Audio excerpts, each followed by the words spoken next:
Amém? Então vamos orar? A gente vai orando, enquanto isso o povo vai chegando, tá bom? Senhor, obrigado por essa manhã que o Senhor nos dá a oportunidade de, como igreja do Senhor, nos reunirmos, de buscarmos a Tua face pela manhã, de estarmos conectados com os nossos irmãos pela internet, buscando o Senhor ser instrumentos, ser bênção um na vida do outro. Senhor, nós oramos agora para que essa manhã a Tua palavra possa chegar em cada coração, Senhor. Ó Senhor, que a Tua graça esteja sobre todos e cada um que estão conectados agora, assistindo o nosso culto, ou qualquer culto de qualquer igreja, onde a Tua palavra estiver sendo pregada agora, louvores que glorificam o Teu nome estiverem sendo cantados, Senhor, que a Tua presença possa preencher o coração de cada pessoa. Senhor, oramos agora pela minha filha Sarinha. Senhor, toma ela em Tuas mãos, cura a Sara, Senhor, toda enfermidade, toda inflamação na garganta, Senhor, vai jogando por terra, que toda medicação que ela está fazendo uso possa fazer efeito sobre a vida dela. Também oramos, Senhor, pela vida do missionário Wesley, Senhor. Levanta o Teu filho, cura ele, restaura a saúde, restabelece a saúde do Teu servo, Senhor. Ó Pai, visita ele, sua esposa, sua filha, Senhor. Cobre essa família com o Teu sangue, guarda o Teu filho, Senhor, no nome poderoso de Jesus. Também oramos agora por cada missionário no campo missionário, lembramos do Rafael e da Geise, lembramos da Cissa, Senhor, e de cada missionário espalhado pela face da terra, que o Senhor possa socorrer os Teus filhos, dê saúde, dê, Senhor, nesse momento, Senhor, de turbulência, Senhor, dê sabedoria, cobre com o Teu sangue, reveste do Teu poder, dê estratégias, Senhor, aos missionários nos campos missionários, Senhor, nos lugares mais reclusos, nos lugares mais difíceis de pregar a palavra. Ó Senhor, que o Senhor vá visitando os Teus filhos, dando estratégia, Senhor, para ministrar a palavra nesse momento. Abençoa cada um, Senhor, nesse momento que nos vê, talvez alguém esteja assistindo enfermo, que a Tua cura também possa fluir nessa manhã, em nome de Jesus. Amém, amém, amém. Amém, meus irmãos, a paz do Senhor aí, irmã Jéssica Moraes, Priscila Costa, a paz, Priscila, saudades, irmã Kátia Evaristo, a paz do Senhor, Deus abençoe aí sua vida, todos que estão conectados, irmã Leone, a paz do Senhor, irmã Maria Madalena, Madar, beijo, Deus abençoe aí seu coração. Queria convidar você a abrir sua Bíblia comigo, lá no livro de Hebreus, no capítulo 11. Hebreus, capítulo 11.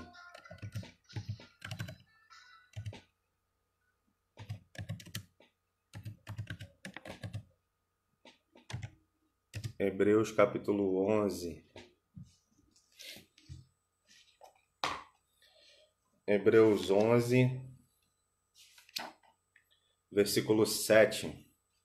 E eu queria partilhar com você a história de um herói da fé. O livro de Hebreus é um livro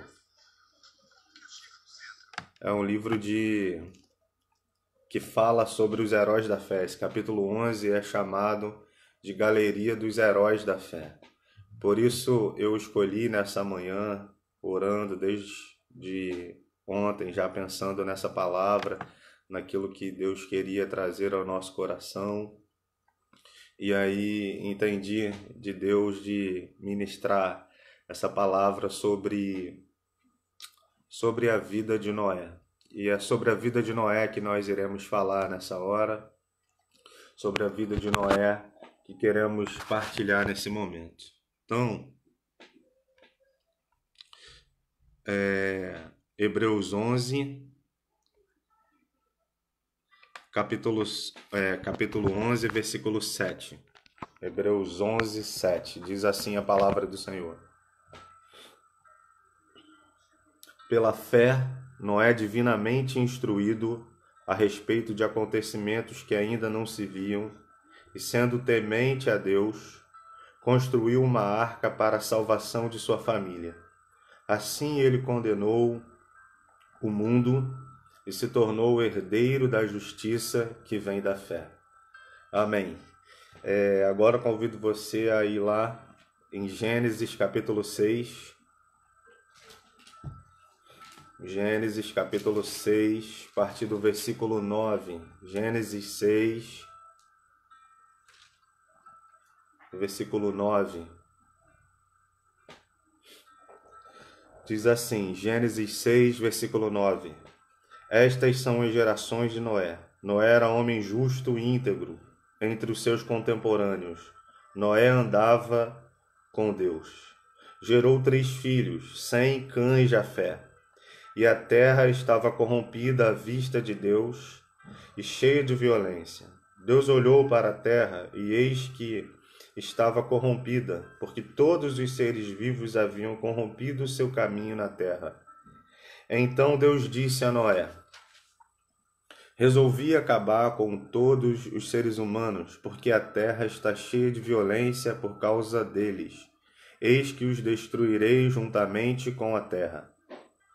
Faça uma arca de tábuas de cipreste.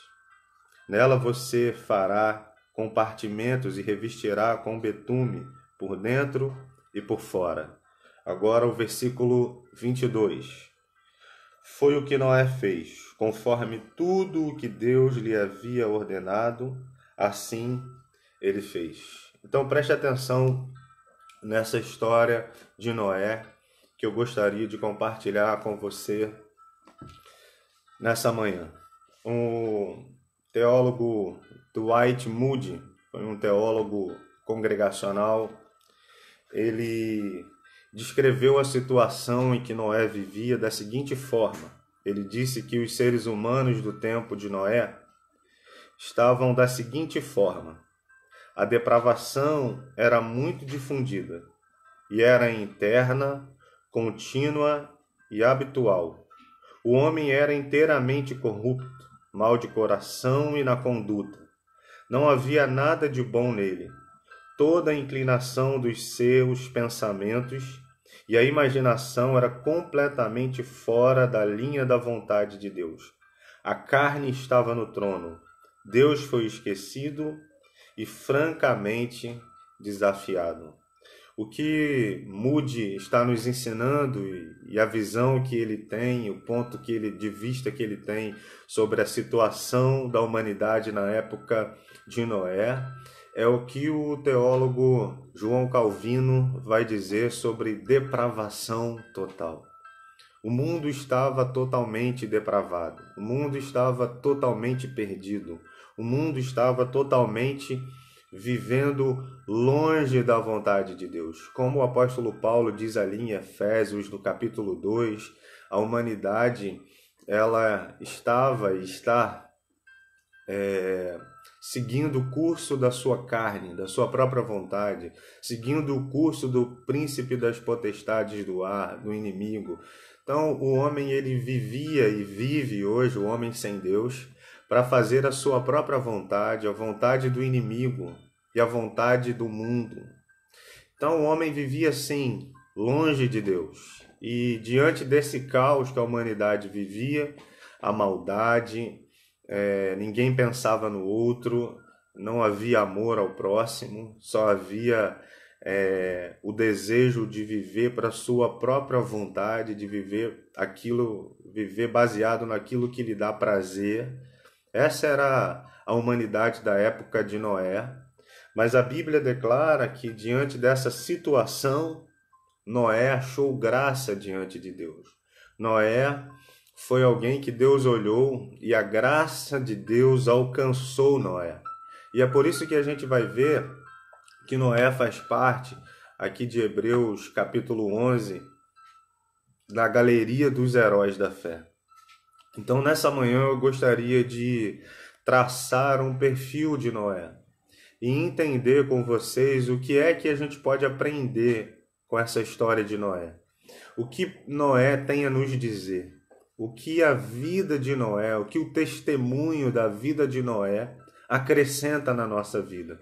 Que tipo de vida Noé viveu, que pode marcar também a nossa vida? Então, o que a Bíblia vai falar sobre Noé, por exemplo, é que ele tinha 3 filhos, como nós lemos lá em Gênesis 6. O nome desses filhos era Sem, Cã e Jafé. E a outra informação que a Bíblia nos dá é que ele achou graça diante de Deus. Mas a primeira característica que eu queria destacar da vida de Noé nessa manhã, para traçar um perfil de um herói da fé, o perfil de Noé como um herói da fé, a primeira característica da vida de Noé é que Noé era um homem temente a Deus. É isso que o autor aos Hebreus, aqui no capítulo 11, no versículo 7, diz. Pela fé, Noé, divinamente instruído a respeito de acontecimentos que ainda não se viam, e sendo temente a Deus, construiu uma arca para a salvação da sua família. Eu destaquei que temente a Deus. Noé era um homem temente a Deus. Havia no coração de Noé um temor a Deus. Então, a primeira característica da vida de Noé. Noé era um homem temente a Deus. O temor de Deus estava no coração de Noé. A Bíblia nos ensina, e quem disse isso foi o rei Salomão, que o temor do Senhor é o princípio da sabedoria. Mas o que seria o temor? Por que Noé era temente a Deus? Que temor é esse que havia no coração de Noé, que o fazia de Noé um homem diferente de toda a sua geração, que fez com que Deus olhasse para Noé e, ao olhar para Noé, achasse graça? O que é, então, que evidencia isso na vida de Noé? Que temor é esse? O que é temor? Bem, temor não é medo. Temor não é medo de Deus. Temor não é medo do castigo de Deus. Até porque a Bíblia nos ensina que o verdadeiro amor lança fora todo medo. Então, temor não é medo. Temor é respeito. Temor é aquilo que Isaías sente no seu coração quando ele tem aquela visão lá no capítulo 6. Capítulo 6 do profeta Isaías vai nos relatar a história ali, descrita por Isaías, que ele tem uma visão. E nessa visão, Isaías, ele vê o trono de Deus no alto, bem alto, acima de tudo e de todos. E aquele trono enchia o templo que ele via. O templo que Isaías via era o templo ali de Salomão, o templo que havia sido construído por Salomão. E é essa visão que o profeta tem. O profeta tem a visão desse templo. E vendo esse templo, ele contempla também o Senhor assentado no alto e sublime trono, assentado acima de tudo e de todos. E nessa visão ele vê a glória de Deus, ele vê que as vestes de Deus, elas se vão por toda a terra, vão cobrindo todo o templo, enche toda a casa. E aí aparecem uns anjos naquela visão, e aqueles anjos dizem uns para os outros: Santo, Santo, Santo é o Senhor dos exércitos, toda a terra está cheia da sua glória. Diante dessa visão, ele declara ali no seu livro que ele diz: ai de mim, porque sou um homem de lábios impuros, habito no meio de um povo de impuros lábios, e vi o Senhor, eu vi o Senhor, eu estou perdido, eu vi o Senhor. Então, o temor que brota no coração de Isaías é o temor do encontro com o Deus que é santo.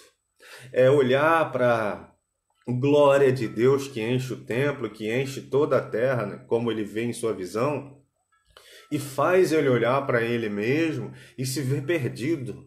Ele se vê perdido, e porque ele se vê perdido, o Senhor então diz assim: manda um anjo pegar uma brasa viva tirada do altar com uma tenaz e tocar nos lábios do profeta e preparar e purificar então o profeta para a missão que Deus tem para aquele profeta. Mas o que eu destaco é esse ai de mim. Ai de mim, é a consciência de olhar para Deus, é a consciência de ver a face de Deus, de ver a glória de Deus, de ver o Deus que é 3 vezes santo, de ver a santidade de Deus. E ao se deparar com a santidade de Deus, olhar para si, e ao olhar para si, enxergar toda a sua debilidade, enxergar o seu pecado, enxergar a sua fraqueza. Isso era temor. Esse é o temor que estava no coração de Isaías. É o mesmo temor que o Pedro tem, o apóstolo Pedro, quando ainda era só o Pedro o pescador. Ele ainda era só o Simão pescador. E ele estava no barco pescando. Isso está lá em Lucas capítulo 5, se eu não estiver enganado. Lucas capítulo 5. Jesus aparece ali pregando e a multidão vai oprimindo Jesus, apertando Jesus. Jesus vem chegando para trás e a multidão vai vindo para cima de Jesus e Jesus vai chegando para trás. E aí a Bíblia vai dizer que Jesus então encosta no barco do Pedro e ele então pede autorização a Pedro para subir no barco. Ele sobe no barco, quando ele sobe no barco do Pedro, ele prega dali. Quando ele termina o seu sermão, ele despede a multidão. Ele diz assim para o Pedro: volta para o mar, faze-te ao largo. Vamos lá. E joga a rede. Pedro então disse: Senhor, eu passei a noite toda tentando pescar. Não deu certo, mas segundo a tua palavra, eu lançarei a rede. A Bíblia diz que ele lança a rede. E quando ele lança a rede, ele faz aquela pesca maravilhosa. Ele tem que dar um assobio, fazer sinal para o outro barco, chegar perto do barco dele e ajudar, porque a pesca foi maravilhosa. Foi um grande milagre que Jesus fez. E diante desse milagre de Jesus, diante da pessoa de Jesus, diante daquele encontro que Pedro tem com a pessoa de Jesus, ele se espanta. E ele diz assim: afasta de mim, Senhor. Afasta de mim, porque eu não sou digno. Afasta de mim. É o temor. Então, o Noé é um homem desse tipo. Noé era um homem que tem esse temor, que tem a consciência do Deus que é santo e tem a consciência da sociedade em que ele vive, do mundo em que ele vive perdido, tem consciência dele mesmo. Porque não se engane, irmãos, não é o fato de Noé ter achado graça diante de Deus que fazia com que Noé não fosse pecador. Ele era pecador, porque a Bíblia diz que todos pecaram. Então, apesar de Noé ter achado graça diante de Deus, ele era um pecador, sim. A diferença é que ele era um pecador temente a Deus. É que havia o temor no coração de Noé. E que esse temor fazia com que ele olhasse para ele mesmo e reconhecesse quem ele era. E reconhecesse quem Deus é. Esse é o temor. O temor é aquela visão que a gente tem do encontro com Deus. E nessa visão há o que um rabino chamou de alumbramento, que é uma visão de temor, é um espanto. Mas não é simplesmente um medo, não é um medo como a gente tem medo, né, de algumas coisas aí na vida, sei lá que tipo de medo você tenha, mas não é esse medo. É simplesmente um espanto com a glória de Deus. Porque é um encontro com o totalmente outro. Eu acho que foi Karl Barth, um teólogo chamado Karl Barth, que disse que Deus é o totalmente outro. É o encontro com aquele que é o outro. É diferente. Quando as pessoas encontravam Jesus, elas ficavam imaginando: quem é ele? Às vezes ele fazia coisas que parecia humano, e algumas atitudes que Jesus tinha parecia Deus, era uma atitude extraordinária, fora do cotidiano natural da humanidade. As pessoas olhavam e ficavam na: quem é ele? É essa expressão de assombro, essa expressão de temor. Não era um homem assim, temente a Deus, no meio de uma geração que não estava nem aí para Deus. Segunda característica da vida de Noé, que agora é o Gênesis que vai dizer, o autor de Gênesis, no capítulo 6, no versículo 9, vai falar sobre uma outra característica da vida de Noé que eu gostaria de destacar, é que Noé era um homem justo. Leia comigo Gênesis, capítulo 6, versículo 9. Gênesis capítulo 6, versículo 9, diz assim: Estas são as gerações de Noé. Noé era um homem justo.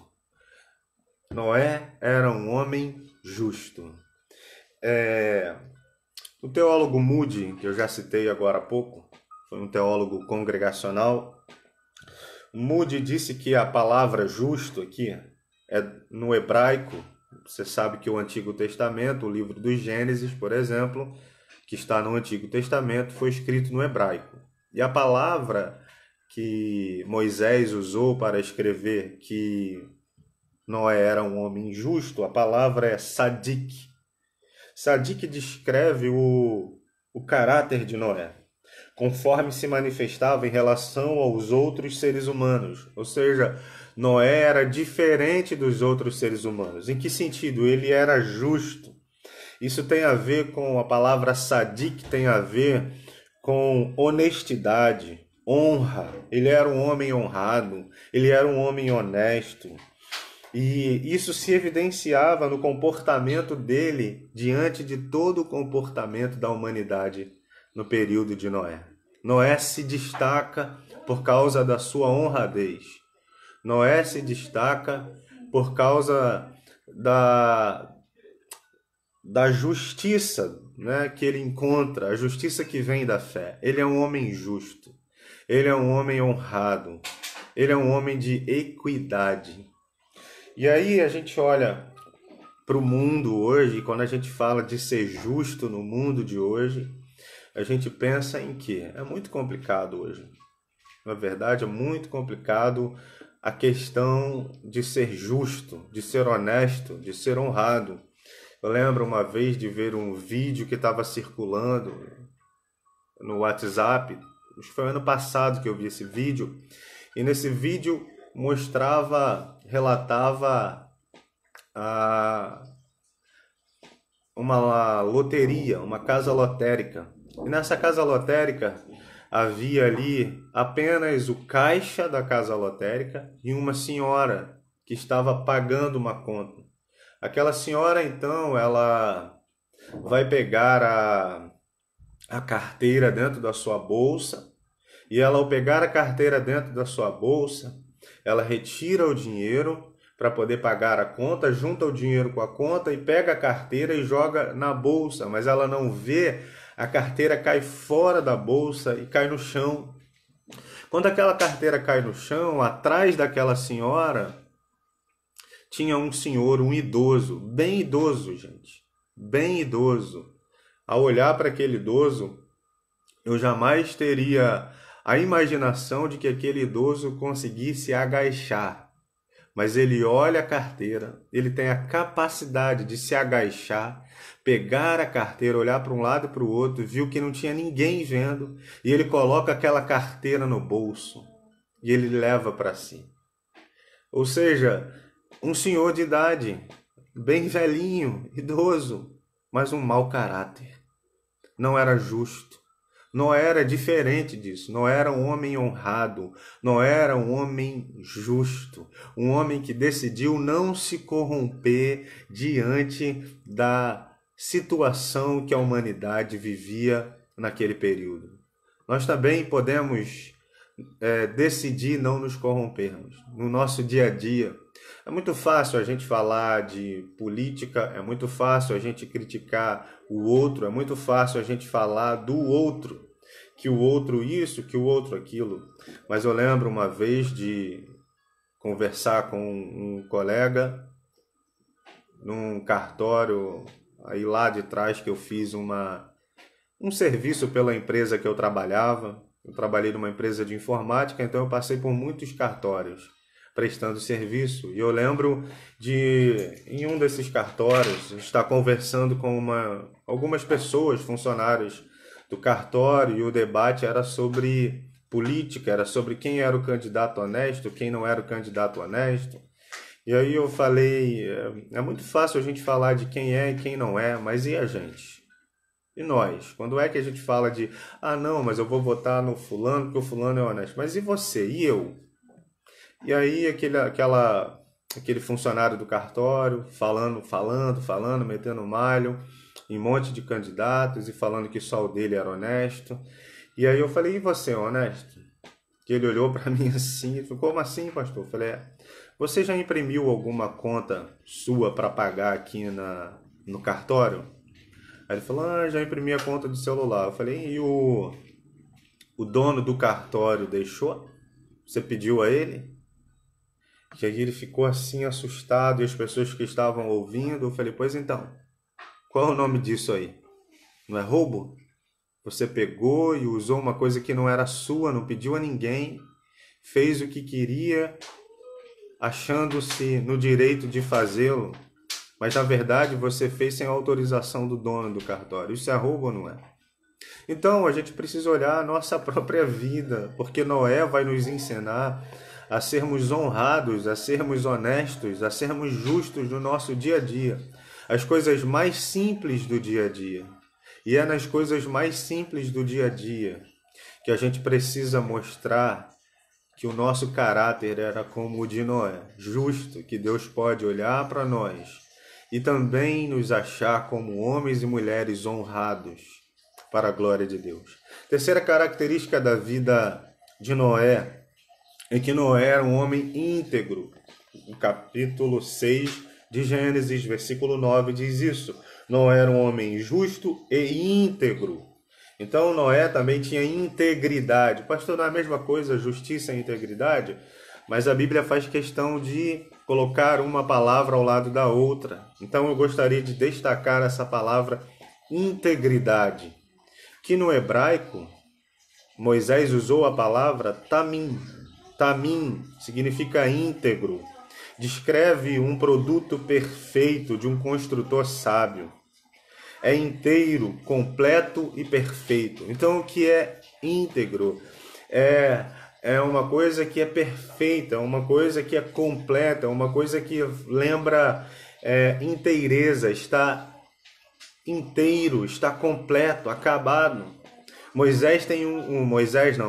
Noé tem um caráter assim, íntegro. Nós podemos ver a integridade de Noé diante daquela geração corrupta. Noé era um homem íntegro. Integridade também tem a ver com sinceridade. Quando fala de inteiro, essa palavra integridade é inteiro e sincero. Elas estão juntas. Tem a ver com sinceridade. Era alguém que era o que era. Ele não tinha duas caras. Era como aquela história que o garoto chegou na igreja e ficou olhando o pastor. Um menino pequeno, tinha 7 anos. Ele está olhando o pastor, olhando para o rosto do pastor. Depois ele olha, anda, vai para trás do pastor, fica olhando para a nuca do pastor, para a cabeça do pastor. E aí o pastor fala, o que foi, meu filho? Ele fala, não, é que lá em casa, hoje na mesa do café, o papai e a mamãe falaram que o senhor tem duas caras. Então eu estou olhando para ver cadê a segunda cara do senhor. Então Noé não era um cara assim. Noé não era um cara que tinha duas caras. Ele não era um homem duas caras. Como diz aí na linguagem popular, ele não tinha dois papos. Ele era o que ele era. Ele não fingia ser uma coisa, não se mostrava uma coisa e no fundo era outra. Noé era o que era. Era um homem íntegro, sincero. Na antiguidade, irmãos, quando vocês sabem que dos objetos mais comuns na antiguidade, e principalmente nos tempos bíblicos, um objeto muito comum era o vaso de barro. O vaso de barro ele era usado para muitas coisas. Ele era uma coisa útil de várias maneiras. E quando o oleiro, o cara que fabricava o vaso, ele era uma pessoa desonesta, ele não era íntegro, nem justo, o que ele fazia? Quando ele construía o vaso, que o vaso secava, e ele olhava assim, colocava contra a luz e via uma rachadura no vaso, o que ele falava? O que ele fazia? Ele pegava e cobria o vaso, passava ali uma cera naquele vaso e tapava a rachadura daquele vaso com uma cera. A palavra sinceridade quer dizer isso, sem a cera. E aí quando você ia ao mercado e comprava um vaso, se você desconfiasse da honestidade do vendedor daquele vaso, era só você pegar o vaso e colocar contra a luz. E ao olhar para a luz, você via, a luz revelava se havia cera no vaso de barro e se a cera estava cobrindo a rachadura daquele vaso. Sinceridade é isso. É que quando a luz de Deus brilha em nós, Ele vê quem realmente a gente é. Vê que realmente não temos duas caras. Vê que somos o que somos. Vê que reconhecemos quem somos. É por isso, irmão, que eu aprendi uma coisa com a Bíblia Sagrada e nesse tempo de caminhada, ouvindo muito, lendo a Bíblia, estudando a palavra. Eu frequento igreja desde os 2 anos de idade. Esse ano faço 40 anos, então são 38 anos frequentando igreja, escola bíblica dominical, escola bíblica de férias, aprendendo muitas coisas a respeito da palavra de Deus. E uma das coisas que eu tenho observado e aprendido e trago para mim, é um ensinamento para mim. Eu tenho muita dificuldade com pessoas que se acham santas. Eu, Lélio, eu falo em meu nome, Lélio. Eu tenho muita dificuldade com pessoas que se acham santas, super-heróis, super crentes, e julga o outro, aponta o dedo para o outro, está sempre olhando o pecado alheio do outro. Eu acho interessante que muita gente confessa o pecado do outro. Eu nunca vi isso na Bíblia. Falar do pecado do outro. Eu já vi confessar-vos uns aos outros para serdes curados. É eu confessar o meu pecado, não é eu confessar o pecado do outro, falar do outro. Mas eu tenho dificuldade com gente assim, porque gente assim é duas caras. Gente assim tem dois papos. Gente assim é fariseu. Gente assim é gente que diz: faço o que eu mando, mas não faço o que eu faço. É gente impregnada da religiosidade, impregnada do fermento farisaico, que aponta o dedo, que se acha melhor do que o outro. Mas a cruz, ela nivela a gente, aqui embaixo. É todo mundo pecador. Não tem ninguém melhor que o outro. E Noé, nesse período, era um pecador, mas a diferença de Noé é que Noé era sincero, ele era íntegro, ele era o que era, ele não mascarava, ele era o que era. Havia inteireza nele. Quem é você? Quem nós somos? Alguém disse que caráter é aquilo que a gente é quando não tem ninguém vendo. Noé era um homem de caráter. Noé era um homem íntegro, íntegro. A quarta característica da vida de Noé, para a gente terminar. A quarta característica da vida de Noé. Noé andava com Deus. Aqui no capítulo 6 de Gênesis, versículo 9. Noé era um homem justo, íntegro entre os seus contemporâneos. Noé andava com Deus. Noé andava com Deus.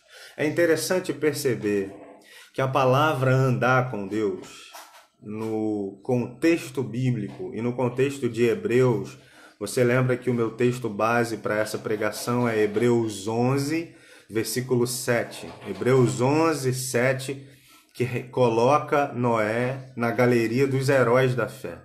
O contexto de Hebreus sobre andar com Deus é um contexto que nos fala de permanência, que nos fala de perseverança.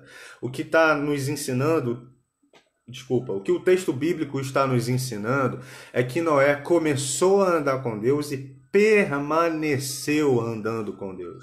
Andar com Deus tem essa conotação no livro de Hebreus e aqui também em Gênesis, essa conotação de alguém que tem uma fé constante em Deus, uma fé que não vacila. O pastor Vanderlei me mandou uma mensagem, acho que foi ontem, no WhatsApp. Olá, tudo azul? Está firme na fé? A fé está firme? Como está a fé? Então Noé era um homem assim, firme na fé. Noé era um homem que sua fé estava firme, firmada em Deus. E por isso ele andou e permaneceu andando com Deus. andava com Deus no sentido de continuidade, no sentido de que, por mais que toda a geração... Voltou. Então, Noé era um homem que andava com Deus. E nesse andar com Deus, nós podemos perceber que ele era uma pessoa que, diante dos desafios do seu mundo, diante da hostilidade do seu mundo, diante das pessoas dizendo para ele que, né, não estavam nem aí para Deus, Noé, ele anda nessa contramão, num mundo em que possivelmente as pessoas zombavam da sua fé. Noé anda com Deus, ele anda com Deus porque a fé de Noé estava apoiada em Deus. Por isso Noé andava com Deus. É por isso que você vai ver, talvez, as pessoas estivessem zombando de Noé quando ele recebe a mensagem de Deus para construir a arca. Ele demorou muito tempo construindo aquela arca, mas ele decidiu acreditar em Deus. O que fez Noé andar com Deus e permanecer andando com Deus foi a fé de Noé. Sua fé. A fé apoiada no caráter de Deus, de que mesmo aquilo que Deus tinha dito, mesmo que aquilo nunca tivesse acontecido antes, quando ele fala um dilúvio, a terra ainda não tinha passado por um dilúvio, eles não sabiam o que era aquilo, mas Noé creu na palavra de Deus. Noé creu, e porque ele creu, colocou sua fé na palavra de Deus, ele permaneceu andando com Deus. Ele permaneceu. Como disse a irmã Aline Figueira aqui, Noé tinha uma fé inabalável. Nada abalou a fé de Noé. Nada. Mesmo diante daquele mundo caótico, mesmo diante, talvez, da zombaria das pessoas, diante daquela construção da arca, porque ele recebe essa mensagem para construir uma arca, um barco imenso que ele está construindo, e todo mundo começa a zombar da sua fé, mas ele permanece crendo em Deus. Por isso ele continua andando com Deus. É interessante que nesse contexto aqui de andar com Deus, no contexto de Gênesis e no contexto de Hebreus, você pode perceber que tanto Gênesis quanto Hebreus vão falar de Noé, vão falar de Abraão, vão falar de Enoque, por exemplo. E vai nos revelar uma questão sobre Enoque. Tanto Hebreus quanto Gênesis vão dizer que Enoque andava com Deus. E só isso. Enoque andava com Deus. Só. Se você perguntasse para Enoque, você anda com Deus para quê? Não tinha um para quê. Ele não andava para nada. Porque Enoque não andava com Deus para conseguir alguma coisa de Deus. Enoque não andava com Deus para fazer de Deus um meio. Deus não era um meio para Enoque alcançar uma vitória, uma bênção, um milagre. Não, Enoque não andava com Deus para conseguir algo em troca, não. Enoque entendeu que andar com Deus é um fim em si mesmo. Eu não ando com Deus para nada. Eu apenas ando com Deus. Eu apenas ando com Deus. E é interessante isso, que Noé é um homem assim. Ele apenas anda com Deus. Ele apenas decidiu crer, ele apenas permanece crendo em Deus. E em permanecer crendo em Deus, ele anda com Deus. Ele continua andando diante de toda hostilidade, diante de toda possível zombaria. Ele anda com Deus. Irmãos, não permita que o caos, que as lutas, que as adversidades abalem sua fé. Não permita que nada nesse mundo faça a tua fé vacilar. Não permita que nenhuma hostilidade do diabo, do maligno e do mundo possa abalar a tua fé.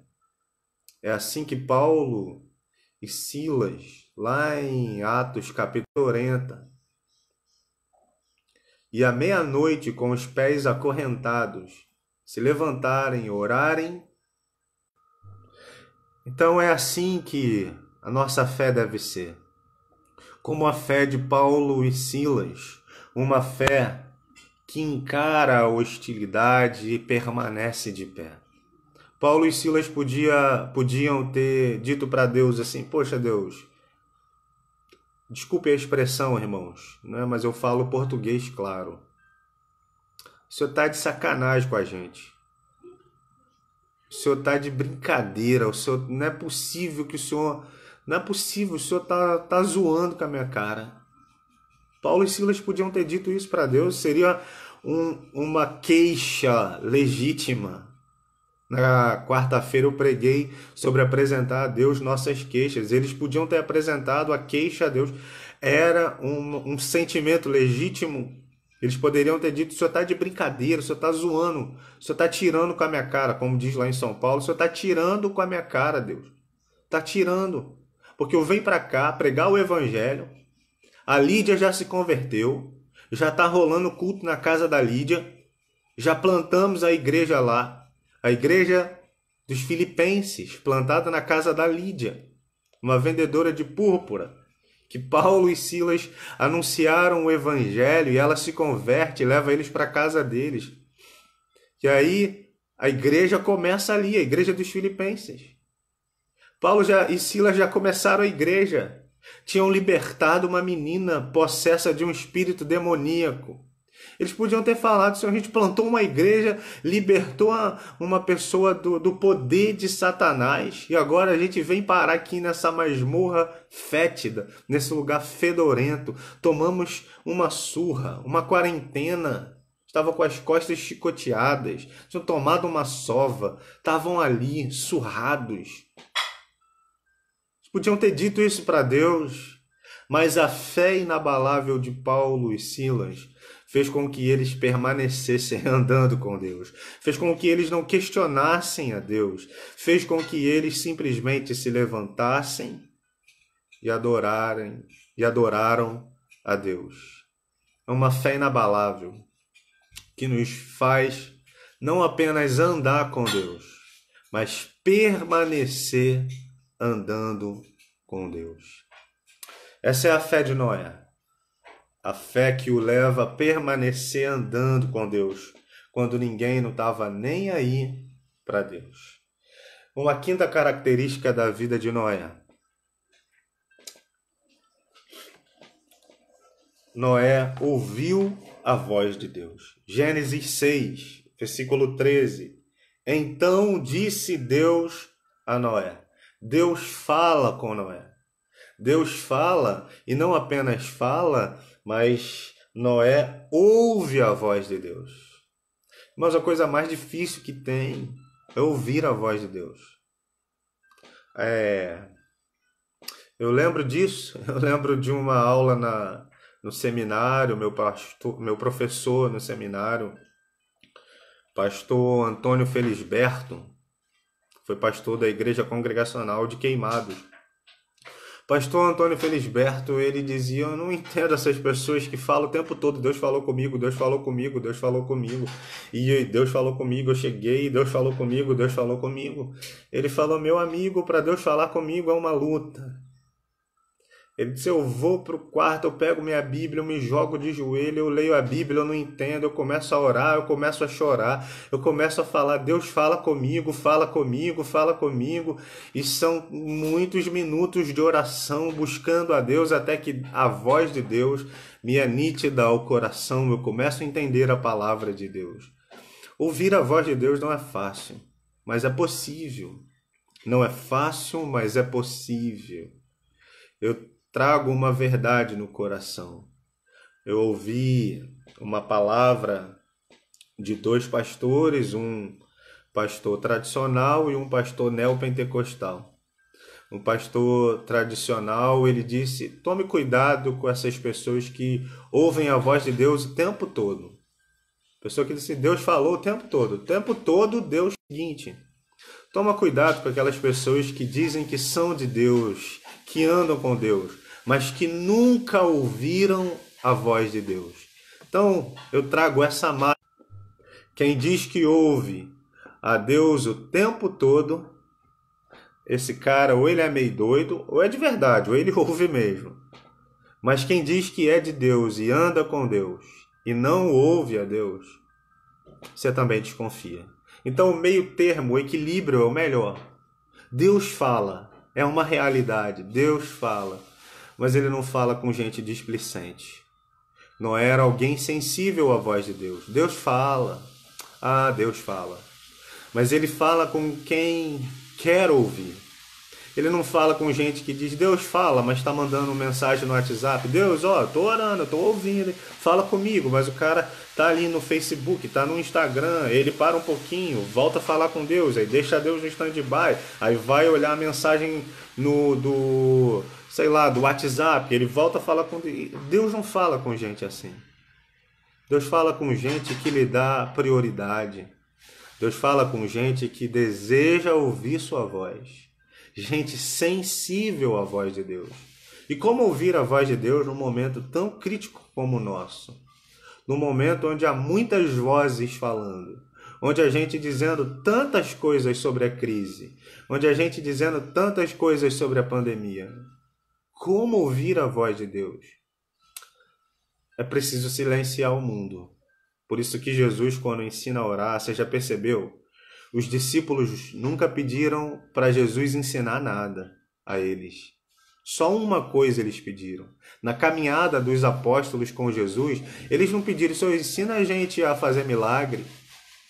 Senhor, ensina a gente a curar enfermos. Ensina a gente a expulsar demônios. Senhor, ensina a gente a pregar como o Senhor prega. Não, eles não me pediram isso. A única coisa que os apóstolos pediram a Jesus para lhes ensinar foi: ensina-nos a orar. Essa é a única coisa que você vai ver os discípulos e os apóstolos, aqueles 12 apóstolos. Eles eram discípulos, mas são os 12 apóstolos. São a única coisa que eles vão pedir a Deus, a Jesus, para lhes ensinar, é a orar.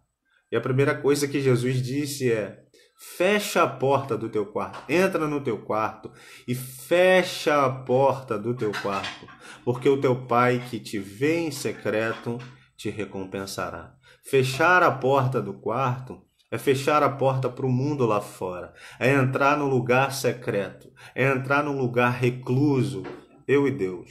É ali que Deus vai falar comigo. Quando eu silencio todas as vozes, quando eu silencio o mundo, quando eu silencio tudo, é aí que Deus vai falar comigo. Eu lembro de uma outra dica que eu trago comigo, de um professor do seminário, o pastor Omar. Uma vez o pastor Omar, ele falou em sala de aula, nos ensinando a ler a Bíblia, ele disse assim: vá para a Bíblia sem óculos nenhum, tire os óculos para ler a Bíblia. Como assim, né? Você deve estar perguntando. Por exemplo, eu não posso vir com óculos de Calvino, eu não posso vir com o óculos de Armínio, com o óculos de qualquer teólogo. Venha para a Bíblia sem preconceito. Venha para a Bíblia sem nenhuma intimidade, sem nenhuma ideia pré-concebida. Deixa a Bíblia falar com você. Porque a Bíblia é a palavra de Deus. Deus fala. Então venha para a Bíblia sem preconceitos, sem ideias pré-concebidas. Venha para a Bíblia e deixa a Bíblia falar com você. Porque uma coisa é a gente ler a Bíblia, outra coisa é a Bíblia ler a gente. Quando a gente vem para a Bíblia assim, sem ideias pré-concebidas, a gente começa a ler a Bíblia e a gente começa a se ver na história da Bíblia. A gente começa a fazer uma análise e a gente entende que é a Bíblia lendo a gente. E aí é Deus falando com a gente. É dessa forma que Deus fala. Deus fala. Deus fala. E Ele está em busca de pessoas que sejam como Noé, sensíveis à sua voz. Que Deus me ache, que Deus ache você nessa manhã. E sexta característica da vida de Noé, para a gente terminar de verdade. Agora a gente vai terminar. Sexta característica da vida de Noé. Noé viveu em obediência. Noé foi um homem obediente a Deus.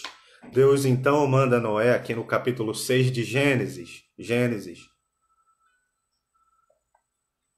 Deus manda Noé construir a arca, dá a medida e diz tudo que ele precisava saber, da forma que ele iria, a forma com a qual Noé deveria proceder. E aí Noé faz tudo segundo Deus ordenou. Olha o que diz o versículo 22.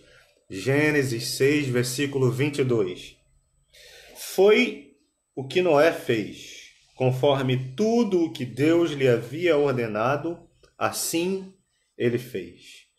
Gênesis 7, versículo 5. Noé fez tudo como o Senhor lhe havia ordenado. Gênesis 7, versículo 9. Entraram para junto de Noé na arca de 2 em 2, macho e fêmea, como Deus havia ordenado a Moisés, a Noé. Então ele fez tudo segundo Deus havia ordenado. Ele foi uma pessoa obediente. Por isso ele está entre os heróis da fé. Porque uma fé que não nos leva à obediência não é fé. Fé é aquilo que nos faz obedecer a Deus. A gente obedece, porque nós não andamos por vistas, nós andamos por fé. Essa é a diferença. Andar por vista é andar apoiado naquilo que as evidências nos mostram, aquilo que a evidência científica nos mostra, aquilo que a gente consegue tatear, aquilo que a gente consegue pôr a mão, mas andar pela fé não. A fé é diferente. Olha o que diz Hebreus 11,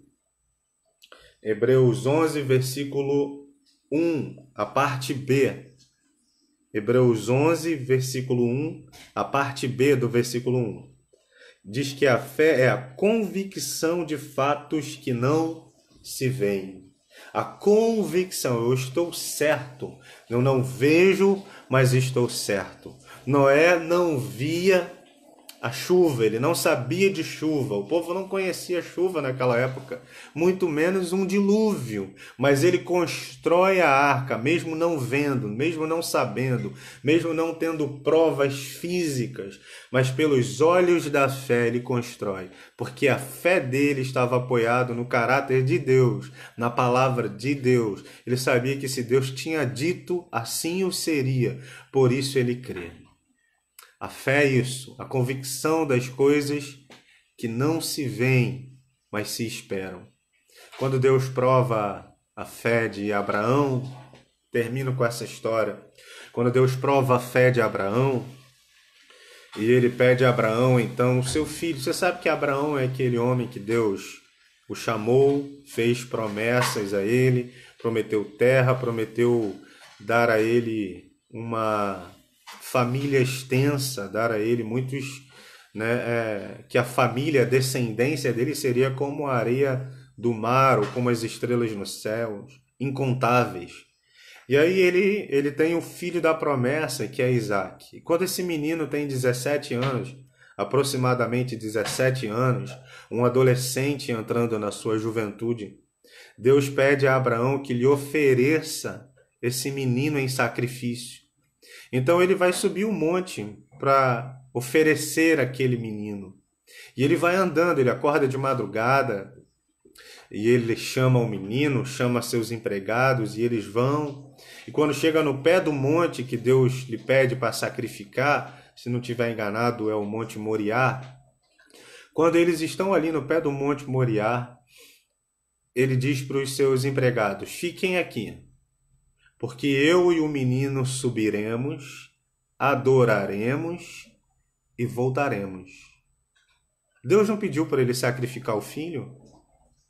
Como é que Abraão, então, diz para os seus empregados: eu vou lá, vou adorar a Deus, adorar como? Vou sacrificar meu filho, vou matar a ele em holocausto para Deus, oferecendo a Deus, mas eu vou voltar, eu e ele. Que fé é essa?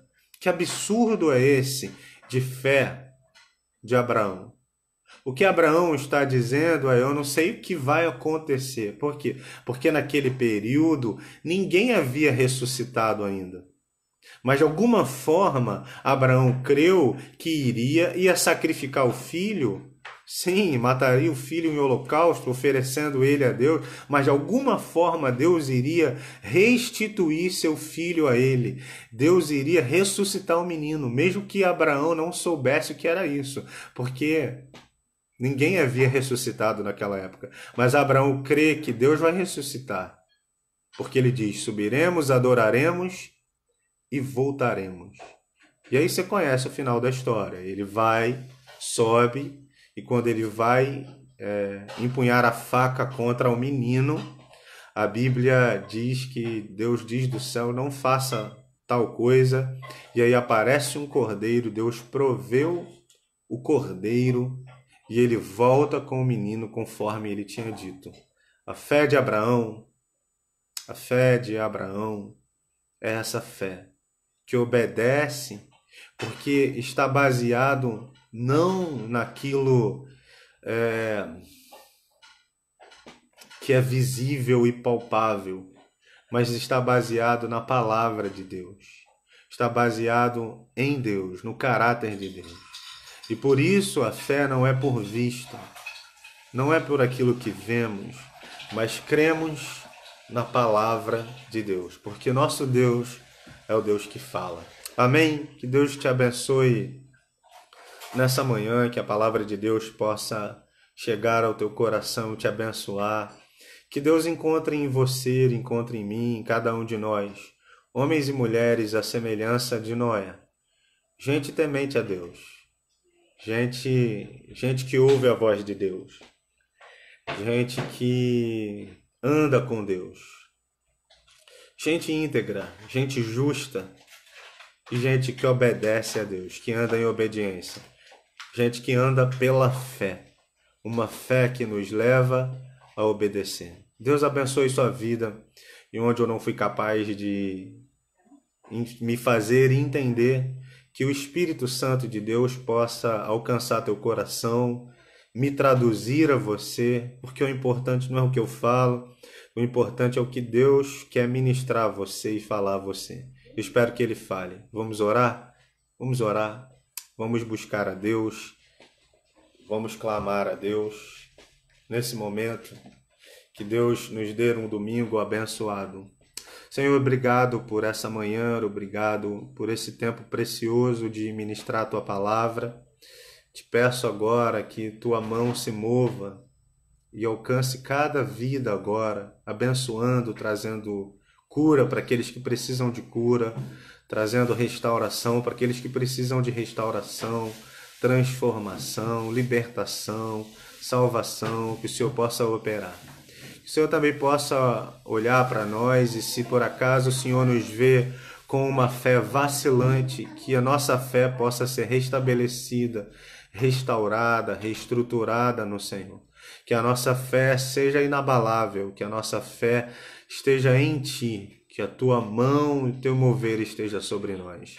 Nos ajuda a sermos homens e mulheres sensíveis à Tua voz. Gente que Te ouve, mas não apenas ouve. Gente que obedece. Obedece mesmo quando a gente não entende aquilo que o Senhor nos manda fazer.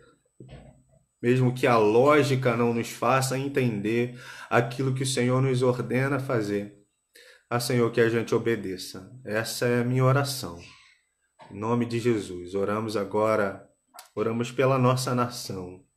Porque além da crise e da pandemia que assola o mundo, nossa nação passa por uma crise política. Oramos para que a verdade venha à tona. Oramos sem partidarismo, sem bolsonarismo, sem esquerdismo, sem direita, sem nada. Apenas oramos como brasileiros. Fazemos a oração agora como Neemias, que olha para a situação de Jerusalém, vê o caos em Jerusalém e simplesmente ora. Sem buscar culpados, ele diz: nós pecamos, eu e nossos pais pecamos contra Ti, Senhor. E nós fazemos essa oração, Senhor. Nós pecamos. Nós que no nosso dia a dia também somos falhos. Nós que no nosso dia a dia cobramos honestidade dos políticos, cobramos verdade dos políticos, mas no nosso trabalho não somos justos, não somos honestos, não somos tão verdadeiros e tão íntegros assim. Livra-nos desse fermento do fariseu. Oramos, Senhor, por nós também, por nosso coração, que o Senhor nos veja e nos ajude diante dessa situação, a silenciar e a deixar o Senhor falar. Melhor coisa é deixar o Senhor falar. Porque quando o Senhor fala, a verdade se estabelece. A verdade está estabelecida naquilo que o Senhor fala. E é isso que importa. Oramos pelo Brasil, pelo nosso presidente, oramos por cada governador, por cada deputado estadual, federal, cada senador, cada prefeito, cada vereador, cada senhor, cada um que trabalha na gestão do governo, aqueles que trabalham na gestão da saúde, ó Pai, da segurança pública, Senhor da educação, oramos também pela gestão da educação, que está batendo cabeça sem saber o que fazer com os alunos em casa. Senhor, dê sabedoria, orienta-nos em nome de Jesus, que a Tua graça esteja sobre o Brasil, que a Tua graça esteja sobre nós, que Tu nos abençoe, Senhor.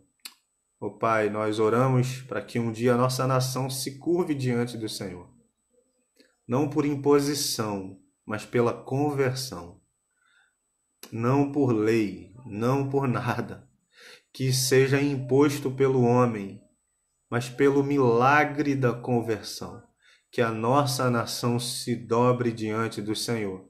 Essa é a nossa oração. Abençoa os nossos irmãos aqui da congregação, cada um deles. Nossos irmãos sejam abençoados por Ti, nossos irmãos da nossa igreja matriz, lá em Vila Norma também, nosso pastor Vanderlei, os líderes da nossa igreja matriz, os líderes aqui da congregação, que todos recebam a Tua bênção, essa é a nossa oração, em nome de Jesus, amém. Beijo pessoal, Deus abençoe você que esteve com a gente aí até agora, cada irmão, tá bom? Irmã Marta Rodrigues, irmã Maria Clara, irmã Elinéia, irmã Madalena, irmã Kátia, tá bom? Priscila, um beijo Priscila, dá um beijo na Lulu, no Rafa, saudades, um beijo Jéssica Moraes, dá um beijão no Bernardo por mim, tá bom? Leone, um beijo aí Leone, um beijo no Telzinho, Elô não quer aparecer não. Tá bom, gente? Deus abençoe a vida de vocês. Irmão Lau, um bom domingo. Pastor Vanderlei, irmã Aline, tia Deise Xavier. Beijo, tia. Deus abençoe aí todos vocês. Irmã Jô, presbítero Edson, diaconisa Regina. Tá bom? Tô vendo aqui quem tá. Irmão Edilson. Acho que eu falei todo mundo, né? Pastor Marcos Paulo, um abraço, meu pastor. Beijo no coração. Deus abençoe a todos. Minha sogrinha aí, irmã Sandra. Irmão Anderson Velten. Um abraço, Velten. Temos que conversar mais no WhatsApp. Amém? Um abraço, meu irmão. Irmã Tina, irmã Isis, irmã Débora Almeida. Deus abençoe a todos. Sarinha quer falar com vocês. Fala, Sarinha.